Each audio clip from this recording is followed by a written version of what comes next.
Living on our own and getting through.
The first non-indigenous person to settle in the region.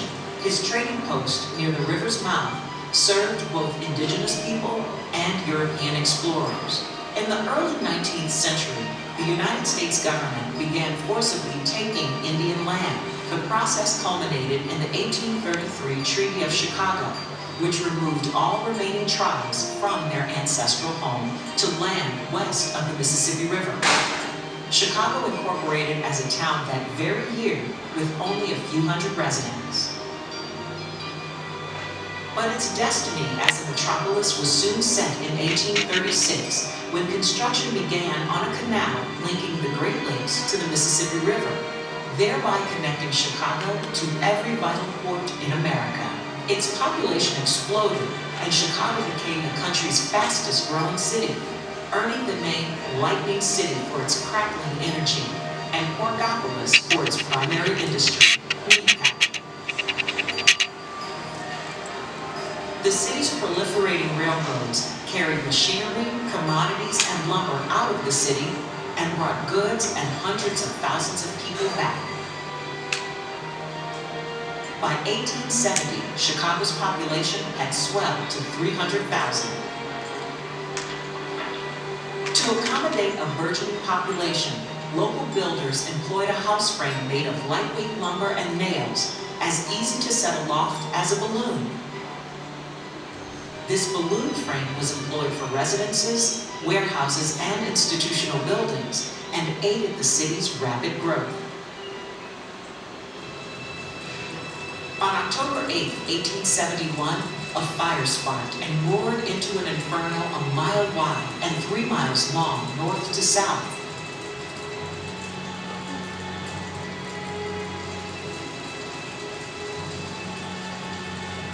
When the winds abated 2 days later, more than 17,000 buildings were destroyed, 300 people had died, and a third of the population, 100,000 people, were homeless. Newspapers called the Chicago fire the night America burned. Surviving structures offered lessons. The wooden balloon frame buildings had aided the fire spread, while brick, stone, and terracotta withstood the flames. Chicago architects began putting these materials to work. Emerging innovations, fireproofed iron, steel frames, and safe passenger elevators allowed Chicago buildings to climb above 5 stories. The rise of the skyscraper had begun.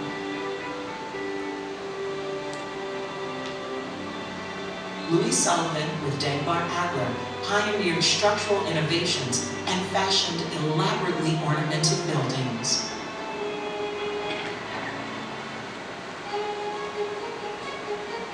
As Chicago emerged reborn, its architects and business leaders came up with grand plans for re-envisioning the city. At the 1893 World's Fair, Daniel Burnham showcased his vision for Chicago as an orderly and humane place to work and to live.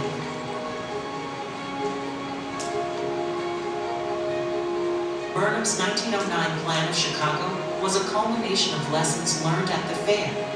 The plan offered Chicago a blueprint for growth. To this day, Chicago is renowned for Burnham's triumph, the multi-level Wacker Drive, a ribbon of green boulevards and parks.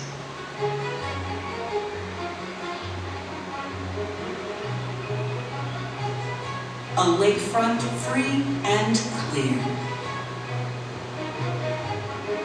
This influential urban design spurred an unparalleled building boom in the years after World War I and before the Great Depression. Buildings adorned with lavish materials and stylized ornamentation became architectural icons. If Daniel Burnham shaped the cityscape, Frank Lloyd Wright's Prairie School designs created an ideal of the American suburban home, pioneering an open floor plan and details inspired by the flat Midwestern plains. The spread of Nazism in Germany brought Ludwig Mies van der Rohe to Chicago, who influenced generations of architects to shed historical styles and embrace a design approach of less is more. America's entry into World War II also brought new manufacturing facilities that laid the groundwork for subsequent development. But by 1950, manufacturing jobs in the city had started to end. Chicago was transitioning to an information and service-based economy. The 1950s and 60s witnessed a massive reshaping of the city.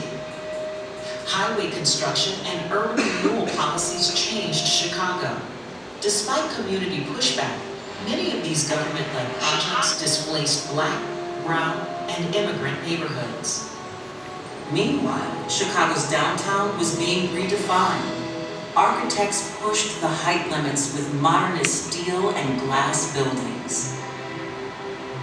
In the 1970s and 80s, postmodern buildings drew inspiration from their surrounding environment and the visual language of earlier Chicago buildings, while incorporating bold, playful ornamentation and dramatic symbolism.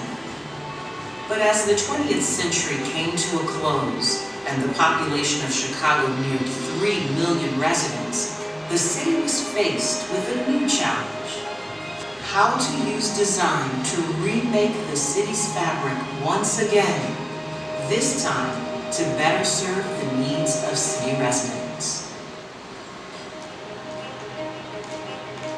The success of Millennium Park and the Riverwalk have brought together architecture, landscape design, art, music, and family activities, reigniting the downtown living experience. Public spaces have become fundamental elements of a vibrant, livable city in the 21st century. Chicago is a global leader in the smart city movement, gathering varied kinds of data to inform decisions and planning. As it has been in the past, Chicago is a model and laboratory for cities everywhere. Chicago. the city of architecture. Come explore it with us. You'll never see the city the same way again.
Banana.